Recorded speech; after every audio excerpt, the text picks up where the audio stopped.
James here with the Sawyer Family Reviews channel. Today is Wednesday, November 14th, 2018.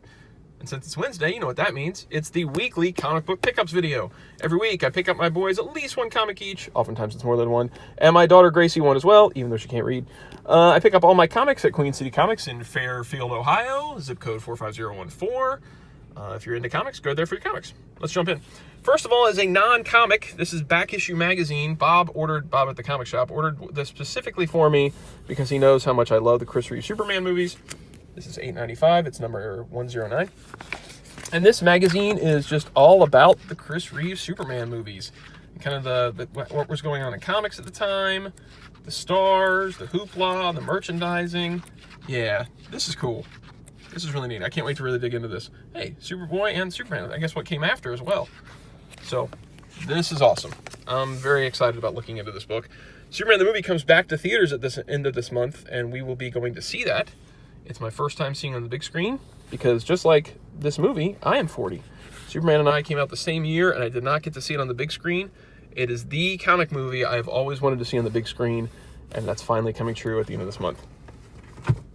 Next up is the next X-Men Epic Collection.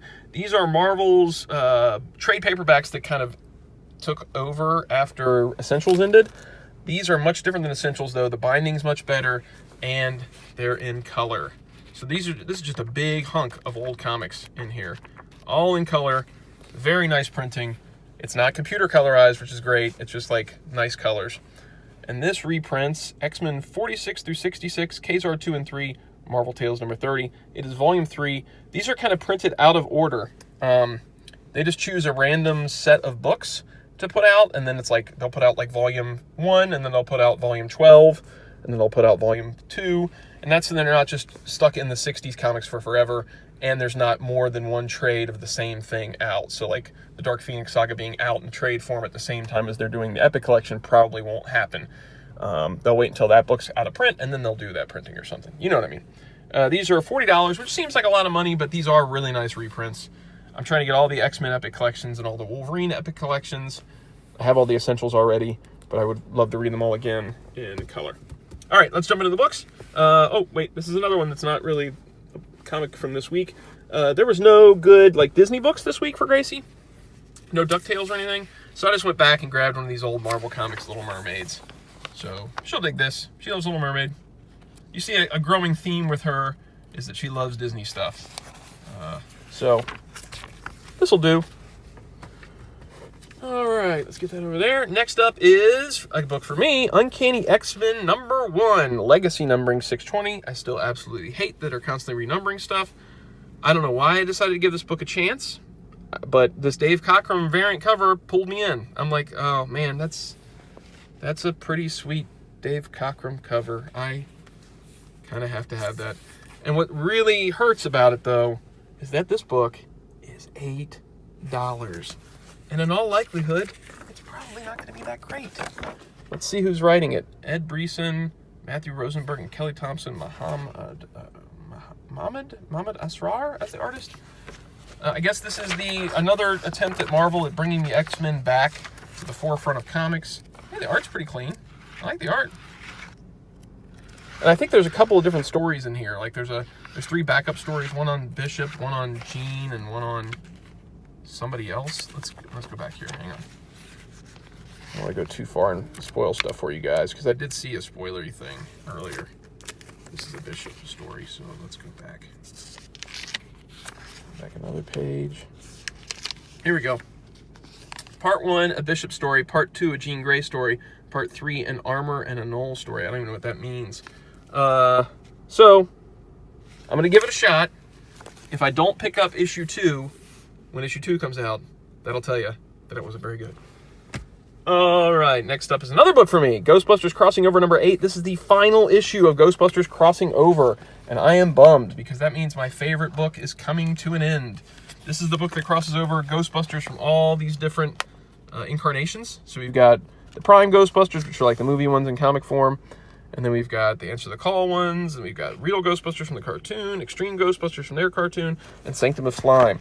And this is the final chapter, so I'm not going to go too far because I don't want to ruin anything for you guys. But as always, Eric Burnham is probably going to knock this out of the park. Danny Schoening's going to do incredible art.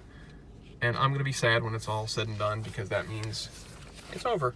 They've already announced that there's going to be a Sanctum of Slime, at least one shot, but I don't really know what happens to Ghostbusters after this ends. Hopefully it'll be another mini-series not too far off.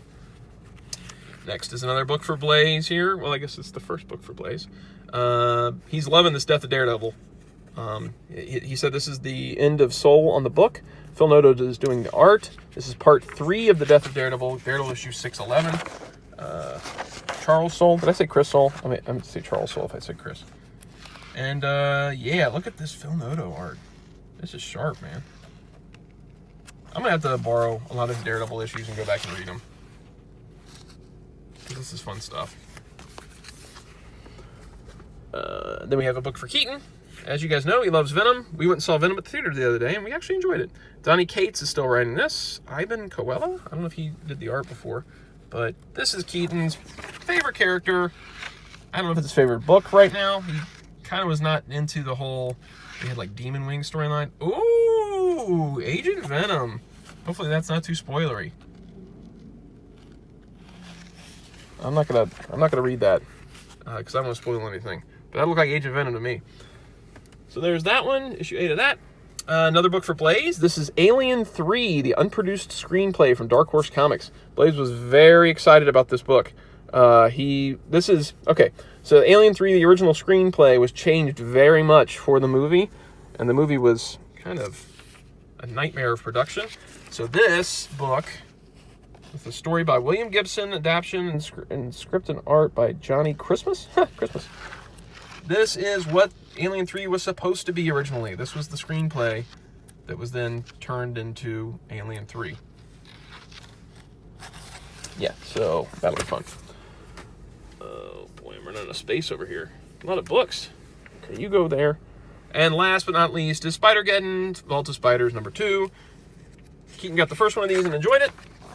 It's a bunch of mini stories, tiny stories, itty-bitty stories, that are all condensed in one of Spider-Mans from different universes. So far, he's kind of enjoyed the Spider-Geddon thing, and this Vault of Spiders has been fun.